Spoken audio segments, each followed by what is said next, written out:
বাড়িতে বানাতে চান সুন্দর এরকম একটা চিকেনের ডিশ, তাহলে ঝটপট যে জিনিসগুলো বলছি সেগুলো করে নেবেন।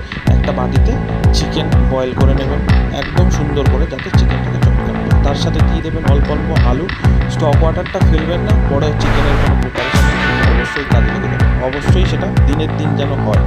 যাই হোক, চিকেন আর আলুটা বয়েল হয়ে যাওয়ার পর তারপর এইরকমভাবে জল দিয়ে সুন্দর করে চিকেন আর আলুটাকে আলাদা করে বাটিতে তুলে নেবেন।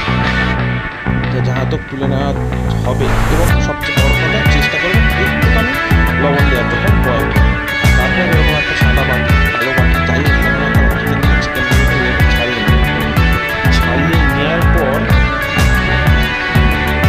তার মধ্যে যে আলুগুলো আছে সেই আলুগুলো হাতটাগুলো কিন্তু একদম পুরো পরিষ্কার করে নেবেন, নাহলে কিন্তু মুখে লাগবে। এবং এইভাবে যেন হাতটা পরিষ্কার, এবং হাতটাকে ফেলবেন না।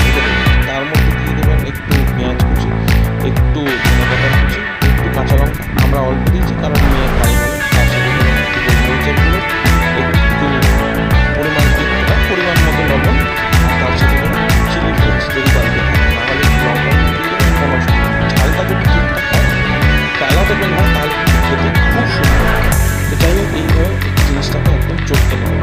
চটকে নেওয়ার পর কী করবেন, যে হাতটা রাখা ছিল এইরকমভাবে একটা গলা বানাবেন না গোল্লা বানাবেন। চাইলে ছোটোও করতে পারেন, যেহেতু আমাদের উদ্দেশ্য ছিল দুটোই বানাবো সেই কারণে আমরা একটু বড় বড়ই করেছিলাম আর কি।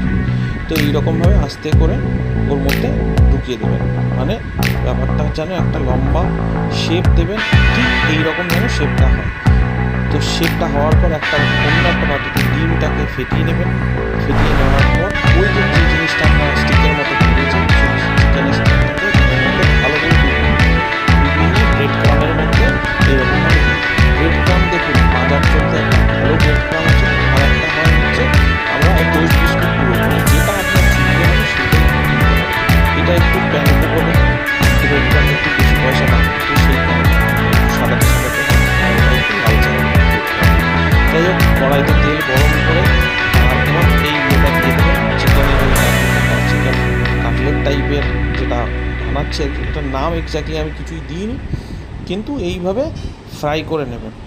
তারপর একটা স্টিলের প্লেট এরকমভাবে তুলে নেবেন। তার সাথে যদি চিকেন বেঁচে থাকে সেগুলোকে একটু চ্যাপটা চ্যাপটা করে এই চাপলি কাবাবের মতোও করে নিতে পারেন। যাই হোক, আমরা সুন্দর করে এরকম সাদা প্লেটের মধ্যে সাজালাম। তার সাথে দিয়েছিলাম হচ্ছে মেয়োনিজ সস আর টমেটো কেচাপ।